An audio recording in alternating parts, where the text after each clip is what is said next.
Setiap pribadi dengan seruan masing-masing. Kebenaran firman Allah sebentar akan dibentangkan, akan disampaikan oleh hamba-Mu. Tuhan, urapi hamba-Mu, berkati kami semua. Dalam nama Tuhan Yesus Kristus, kami tidak izinkan roh lain mengganggu konsentrasi kami dalam bentuk apapun dalam kami dengar firman Allah. Kami patahkan membuka kuasa apapun dalam nama Yesus. Hanya kami izinkan Roh Kudus untuk menolong kami dengan roh hikmat dan pengertian, menerjemahkan setiap pernyataan firman Allah yang akan kami baca, dengar, renungkan bersama pada pagi hari ini. Kami buka hati kami dengan sukacita, kami sambut firman Tuhan. Haleluya. Setiap kita yang rindu dengar firman Allah katakan amin. Silakan duduk kembali. Puji Tuhan, salam sejahtera dalam kasih Kristus. Shalom. Kita akan menikmati kebenaran firman Tuhan pagi hari ini oleh hamba Tuhan, dari hamba Tuhan Evangelis Tina Biraya Sarjana Teologi. Mari silakan waktu dan kesempatan yang ada.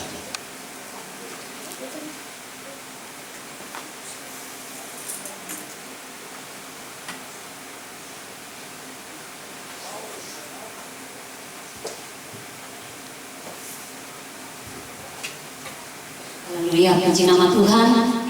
Sekali lagi selamat pagi, shalom. Mana tangan-tangan yang diberkati oleh Tuhan, lambaikan haleluya. Kurang semangat, haleluya. Berikan tepuk tangan yang paling meriah buat Tuhan kita Yesus Kristus. Haleluya, puji nama Tuhan. Tuhan Yesus kita, dia ajaib, dia dahsyat, dia luar biasa di dalam setiap kehidupan kita. Ya, pertama-tama saya bersyukur dan berterima kasih buat kesempatan yang diberikan hamba Tuhan tempat ini, Bapak Gembala, bagi kehidupan saya untuk menyampaikan firman Tuhan, menjadi berkat bagi kita semua di pagi hari ini. Ya, puji nama Tuhan. Saya mengajak kita tidak membuang waktu lama-lama. Saya mengajak kita buka di dalam kebenaran firman Tuhan. Haleluya, yang terdapat di dalam 1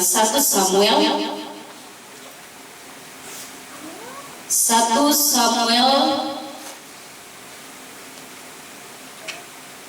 pasal yang pertama, ayatnya yang ke-11, ayat yang ke-15, berakhir pada ayatnya yang ke-17. Ya, sampai 18 saja. 1 Samuel, saya ulang sekali lagi.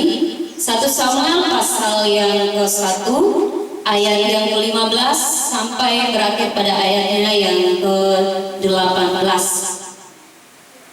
Ya, saya tunggu kita semua dapat kebenaran firman Tuhan ini. Puji nama Tuhan, sudah dapat semuanya, amin. Amin. Ya, saya mengundang kita semua bangkit berdiri dan kita baca kebenaran firman Tuhan ini secara bergantian, dan di ayat yang ke-18 kita baca secara bersama-sama. Ya, bunyi kebenaran firman Tuhan. 1 Samuel pasal yang ke-1 ayat 15 berakhir pada ayat yang ke-18. Ayat yang ke-15, tetapi Hana menjawab, bukan tuanku, aku seorang perempuan yang sangat bersusah hati.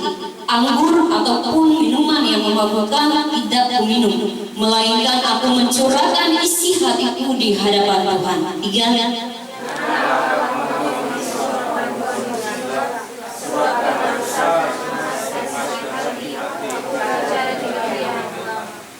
Jawab Eli, pergilah dengan selamat, dan Allah Israel yang memberikan kepadamu apa yang engkau minta daripadanya. 1, 2, 3. Sesudah itu berkatalah perempuan itu, biarlah hambamu ini mendapat belas kasihan daripadamu. Lalu keluarlah perempuan itu, ia mau makan dan mukanya tidak muram lagi. Amin. Puji Tuhan. Dipersilakan duduk lagi jemaat yang diberkati oleh Tuhan. Ya, puji nama Tuhan. Kita membaca di dalam kebenaran firman ini bagaimana kehidupan daripada seorang yang bernama Hana. Kita pasti sudah sering membaca kebenaran firman Tuhan ini. Di dalam bangsa Yahudi, kalau poligami itu tidaklah masalah, itu biasa, hal yang biasa. Karena sudah terjadi hal-hal, karena itu sudah menjadi darah daging dalam kehidupan bangsa Yahudi. Kita lihat contohnya di dalam kehidupan daripada Salomo, daripada Abraham, itu sudah ada poligami. Jadi berbicara tentang bagaimana Tuhan memberikan suatu ketetapan dan peraturan bagi bangsa Israel supaya mereka tetap memberikan hati, menunjukkan hati mereka hanya pada Tuhan dan bukan kepada Allah lain. Nah, di dalam kehidupan kita saat ini, kita pun menghadapi masalah seperti itu. Dan di dalam kehidupan kita banyak masalah, banyak tantangan yang kita hadapi untuk kita menuju kepada suatu kemenangan yang Tuhan berikan dalam setiap kehidupan kita. Nah, tema yang saya berikan di pagi hari ini untuk kita semua adalah mengapa Allah memberikan kesusahan, atau mengapa Allah mengizinkan kesusahan itu di dalam kehidupan kita. Pasti banyak pertanyaan di dalam kehidupan kita. Kenapa sampai Allah memberikan kesusahan, kesulitan, masalah, tantangan, problem di dalam setiap kehidupan kita? Satu hal yang Tuhan mau di dalam setiap kehidupan orang percaya, yaitu hati yang tertuju pada Tuhan. Ketika setiap orang percaya yang mengalami suatu masalah atau problem ataupun pergumulan yang belum dijawab oleh Tuhan, atau Tuhan masih melihat bagaimana kehidupan pribadinya, bagaimana dia mengiring Tuhan di dalam setiap kehidupannya untuk dia lebih lagi mengandalkan Tuhan di dalam setiap kehidupan orang tersebut. Nah, ada tiga maksud bagaimana Allah memberikan kesulitan di dalam kehidupan kita. Ada tiga maksud Allah mengizinkan supaya kesulitan itu ada di dalam kehidupan kita. Yang pertama yaitu untuk meningkatkan iman kita yang benar di hadapan Tuhan. Banyak orang yang beriman, banyak orang berkata saya beriman, saya punya iman.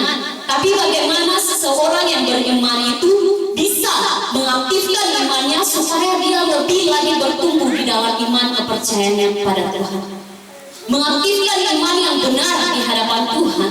Kata Efesus, dikatakan, kita lihat di dalam Efesus pasal 1 ayat yang ke-11.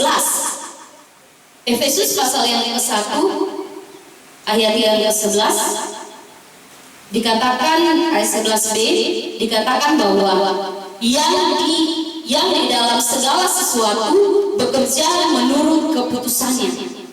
Nah, saya ulang sekali lagi, Efesus pasal 1 ayat yang ke-11b, yang di dalam segala sesuatu bekerja menurut keputusan kehendaknya. Artinya bahwa apa, saudara yang berkati oleh Tuhan? Ketika kita beriman, iman itu harus didasarkan kepada hal yang benar, yaitu firman Tuhan. Kata firman Tuhan juga berkata, iman timbul dari pendengaran oleh firman Kristus.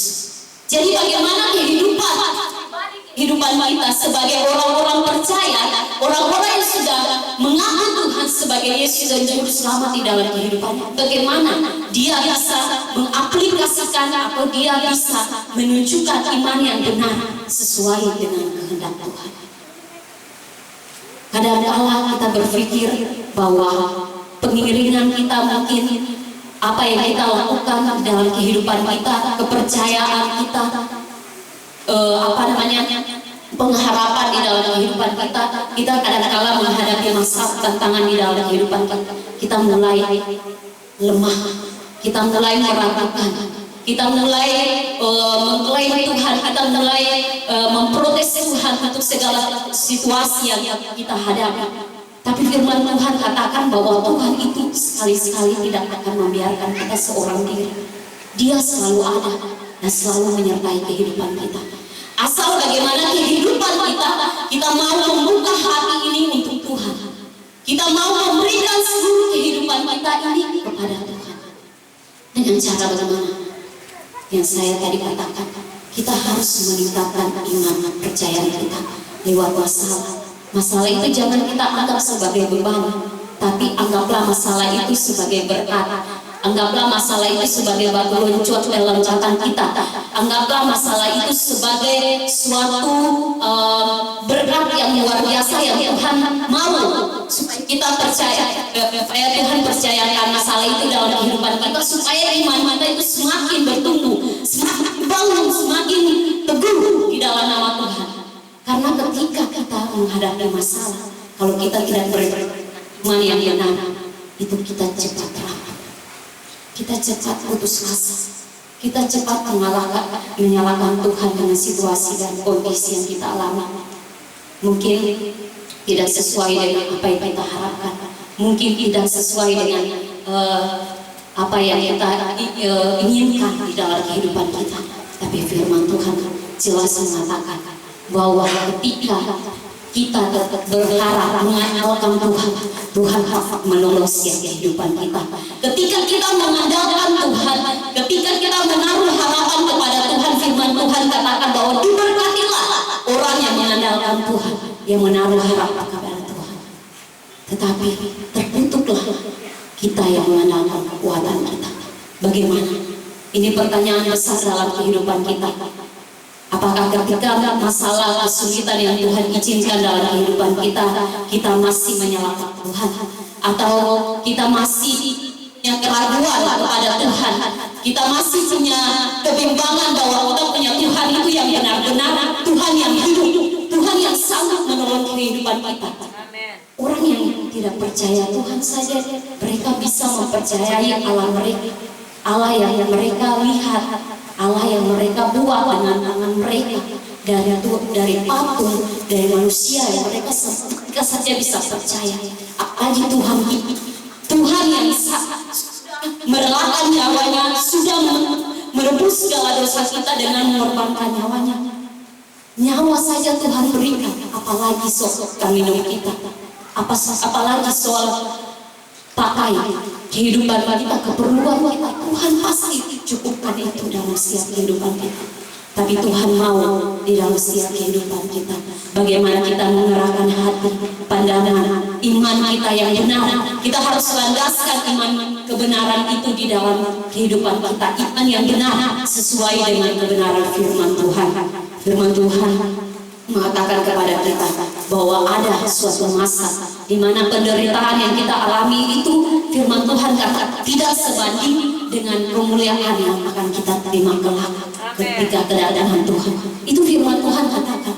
Jadi masalah, tantangan, apapun yang kita hadapi, mari kita sama-sama, kita saling menolong, saling menguatkan, saling memberkati, saling menopang satu dengan yang lain, supaya kita sama-sama teguh di hadapan Tuhan.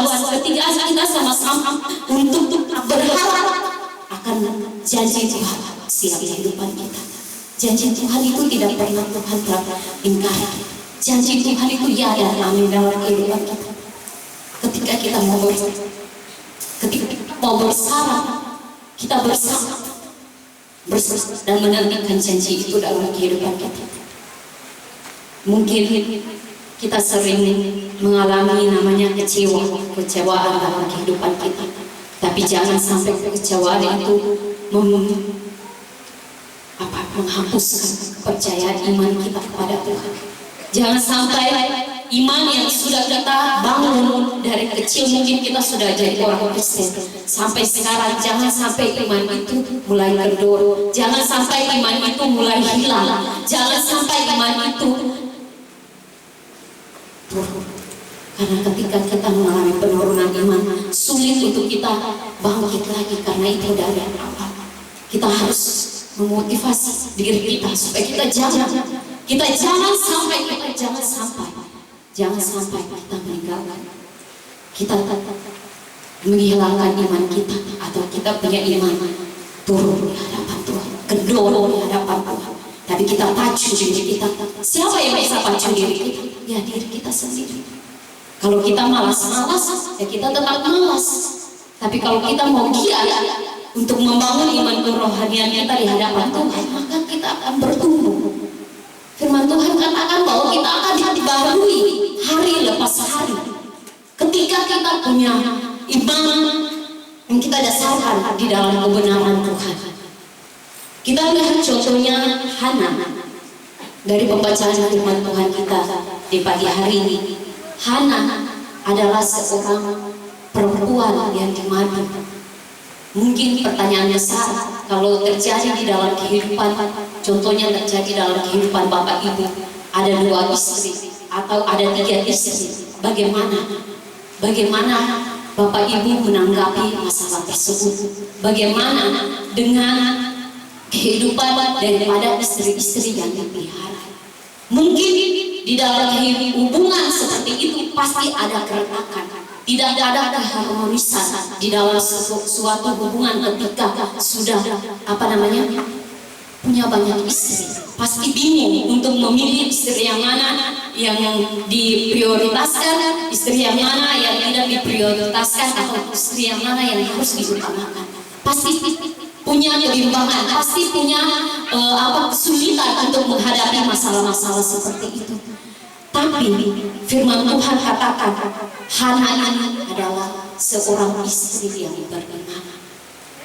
Sulit untuk mendapat orang yang beriman di situasi seperti ini, karena banyak tantangan dari pribadi, dari hubungan keluarga, dari hubungan suami dan istri, dari hubungan antara istri yang satu dengan istri yang lain. Mungkin saya membayangkan, karena saya belum mengalami hal seperti itu, karena saya membayangkan itu pasti sulit untuk menghadapi masalah-masalah seperti itu dalam rumah tangga.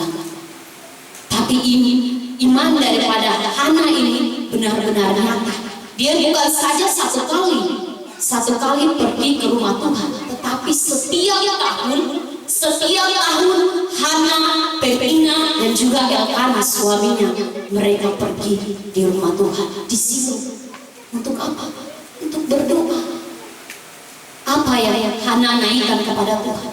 Oh Tuhan, saya minta supaya saya diberikan keturunan, supaya madu saya ini tidak menyakiti hati saya lagi. Karena kemudian kalau kita membaca ayat yang ke-15, tetapi Hana menjawab, bukan Tuanku, aku seorang perempuan yang sangat bersusah hati